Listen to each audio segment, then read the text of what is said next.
లెక్క వారిదే, double digit మాకంటే మాకే అని 3 పార్టీల ధీమా. 13 సీట్లు పక్కా అంటున్న కాంగ్రెస్, 12 సీట్లలో గెలుస్తామని చెప్తున్న బీజేపీ, 12 నుంచి 14 సీట్లు సాధిస్తామంటున్న బీఆర్ఎస్. జూన్ 4న రిజల్ట్, అప్పటిదాకా ఉత్కంఠ. రాష్ట్రంలో లోక్సభ ఎన్నికలు ముగియడంతో ఏ పార్టీకి ఎన్ని సీట్లు వస్తాయనే దానిపై చర్చ మొదలైంది.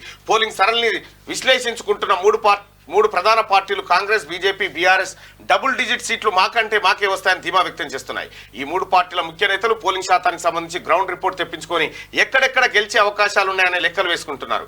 గతంలో లాగే ఈసారి కూడా రూరల్ ఏరియాల్లోనే పోలింగ్ శాతం ఎక్కువగా నమోదైంది. ఈ నేపథ్యంలో గ్రామీణ ఓటర్లు మాకే అండగా నిలిచారంటూ 3 పార్టీల నేతలు చెబుతున్నారు.